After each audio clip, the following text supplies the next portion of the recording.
Hi, my name is Trina Abels. I am in the Registered Nursing program at the Vincennes University Jasper campus. And for my microbiology class, I researched and am going to present to you on botulism and the effect it has on the nervous system. So, what is botulism? Botulism is a rare but fatal disease that targets the nervous system in the body.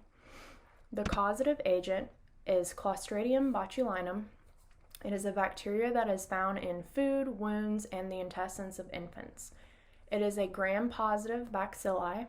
It is a spore-forming rod, which means that when it is in unstable environments, it can actually hibernate in spore form until it gets into an environment that it can thrive in, and then it will start to germinate and release the toxins.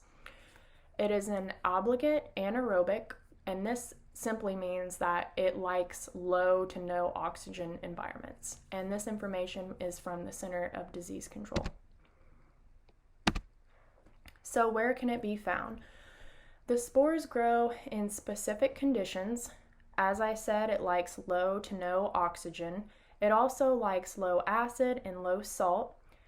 It thrives in certain temperature ranges, and a certain amount of water is needed. So as you can see below, one of the most common places that you can find this is in improperly canned foods. So this is a graph showing in 2016 the cases of botulism and the confirmed or suspected food. This is from the National Enteric Disease Surveillance. And as you can see, most of the food that the cases were found in is in your fermented canned food groups. So characteristics of botulism. The signs and symptoms are going to affect the nervous system, and it's going to cause a flaccid muscle paralysis. And this is going to start at the head and descend down the body. So because this starts at the head, the signs and symptoms will be mostly in the face at the beginning. So you're going to see muscle weakness, double vision, droopy eyelids, slurred speech, difficulty moving the eyes, and then as it descends down the body, you will see the difficulty swallowing and difficulty breathing when it reaches the respiratory tract. And that information is from the Mayo Clinic. And below here, I have a video just to show you how severe this is, because I think a lot of people just think that they can fight it themselves, but it really can be very fatal.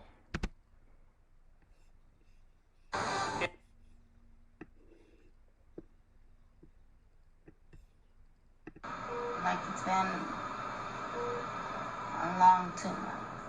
Bound to a bed in the ICU, unable to breathe on her own, a place 33-year-old Lavinia Kelly never imagined she'd be. I've been trying to get this recovery. Being down seems like you can't go fast.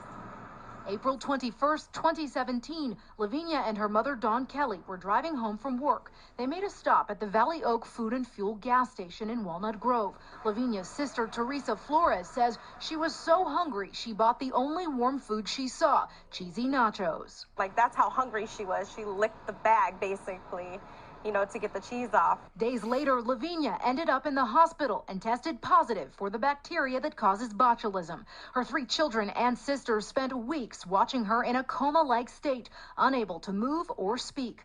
Then, an Antioch man, Martin Galindo Larios, died after eating the same cheese at the same gas station. You just don't wake up in the morning and think, I'm going to get botulism and eat cheese and die. Back in May, Lavinia's family filed a lawsuit against the gas station and Gel Foods, the company that manufactured the cheese. But Teresa says these days she's trying to stay focused on her sister's recovery. Just within the last few days, she's using a walker.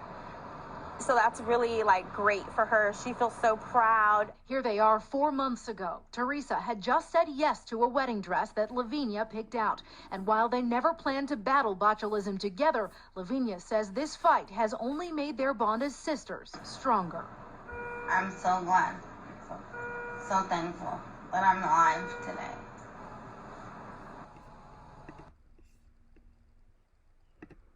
So as you can see, it's a very serious disease and something that you cannot fight off on your own at home. So the signs and symptoms for adults, this is typically what I just discussed, but for an infant, they actually call it floppy baby syndrome because the baby just will be flopped over and they will not have the ability to properly use their gag reflex, their head, they won't be able to control their head, and it's very serious.